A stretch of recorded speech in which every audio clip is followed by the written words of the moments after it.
Students, welcome back. We're in section 1-2. We're going to start on example 2. We're going to talk a little bit about congruent segments. Congruent is just one of those fancy words we use in geometry that means the same or equal. So if you're talking about congruent segments, these are segments that have the same length. Okay? So if you were to measure each of them using a ruler, or if you were to calculate their distance, they would have the same exact length. That's what congruent means. Congruent means same, okay? We use tick marks, okay? We use tick marks to show congruent segments, and I have a picture here I wanted to show you. Here are the tick marks. Your book shows them in red. Anytime you put little tick marks, and they're just little tiny straight lines through the center, approximately the center of the segment, you are indicating that these lines are the same length. We do this, I do this a lot in triangles. This will pop up again later as we're progressing through this book, okay? So it's really, really important that you understand that. Okay, so anyway, I did want to take a second to kind of talk about this. The way that we would write this without using all these words to say that PQ is congruent to RS, this is how we would use its symbolism using symbols. Okay, so PQ is a segment. So if I want to say segment PQ, then I'm going to write PQ with a line over it, no arrows. Okay. If I want to show is congruent to, then I'm going to use this really weird symbol. It's a squiggle line above an equal sign. And what we're saying is that means that's the congruent symbol, okay? And what is it congruent to? Well, we would put RS. It's very important that you remember from example 1. If you don't put a symbol over PQ or RS, then you are saying you are finding the distance. If you were trying to name that segment, then you want to show segment with the little line over, the little piece of a line over the PQ is congruent to using that new symbol I just showed you, the squiggle line over the equal sign, and then segment RS, the little piece of a line over the R and S. Okay, so that's pretty important. That you do that and that you understand that we need to do that. Okay, we're going to get into constructions. A construction, and I'm not going to be able to do this here. I can demonstrate it in class tomorrow, but talk about it now. And if you want to try it at home, see if you can do it without me actually showing you, because I just don't have the technology to do it. Mimeo just doesn't have quite what I need to make this happen.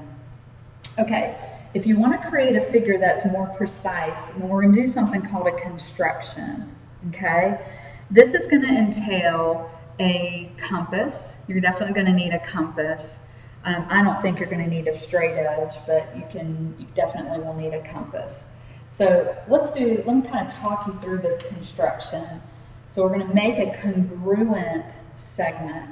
So we're going to draw a line in the space below. It can be in the upper right here if you want. And we're going to choose a point on it and label it C. Okay? So let's go ahead and do that. And a line, just don't look at your pencil tip. When you draw a line, look where you're going. And it'll draw it straight. If you look at your pencil tip and watch the pencil tip, then you tend to curve and you don't tend to go in a straight line. Look where you're going, have your eyes on the destination, and then your pencil will draw right to where you're looking, okay? So that's what I would do. So we're going to draw a line. Here we've got it. And I'm going to go ahead and put my arrows. They told me to draw a line, and I'm going to choose a point on it, label it C. All right, so there's C. Got it. Okay. Now we're going to open the compass. Okay, this is on your notes, so you can do this. Get your compass open, and you're going to put one end right here put the pointy end that doesn't have the pencil, put that on A, and then stretch it out and put the pencil tip right here on B. Okay? That's the distance, that's how long that particular segment is, according to your compass. Okay? Now, without changing your compass, now hopefully your compass is really super stiff. We want those compasses stiff because if they're too loose, then they fall and you lose the shape of the segment that you're trying to do. So if it's not stiff enough, we may have to go buy another one or borrow one from me. We'll find one here in the class for you to use, where it will hold the shape when you let go. If you let go and it droops or it closes on you, then that compass is not going to work for you. Okay? So once we've got the distance of AB, then we're going to place that compass. We haven't changed anything. You're going to put the silver end, the sharp end on C, and then you're going to leave it open to the distance it is, and then you're going to make an arc with your pencil. Wherever that arc ends up, find that point where the arc and the line intersect and label it D.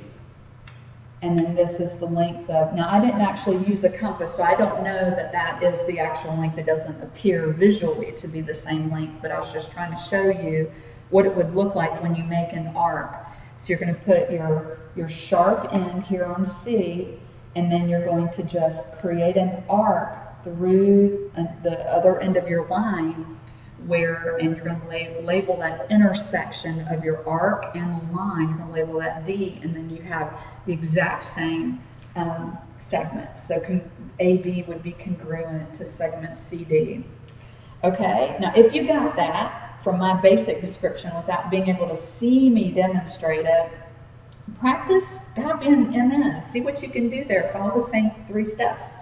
Draw a line in the space beside MN. It doesn't have to be at the same angle. It could be horizontal line. That's what I normally do, are horizontal lines. I just go, okay, there it is. There's my horizontal line. Label a point on there. Call it something other than M and N. Don't use the same letters, okay? Let's call that one A. And then open your compass to get the distance of M and N. Put that sharp end on the M, and then your pencil end on the N. And once you've got that distance, don't move it. Come put the sharp end on A, and then draw an arc, okay? And then label that B, and then you'll have it. See what you can do with that. We'll practice that in class. I don't want you to fret about it if you're like, I really don't get what you're saying. It's really okay. It's hard to watch me when you don't actually see me doing it, and I don't have a compass up here. I have a chalkboard compass that I can demonstrate with you guys, okay? So you're going to need your compass. Bring that to class tomorrow so we can practice drawing these congruent segments, okay? That's going to be pretty important because we've got a project coming up in a couple months. We're going to have to be doing some constructions, and your precision is important, and remembering how to draw these things is also going to be important. All right, thanks for listening. Bring your questions to class.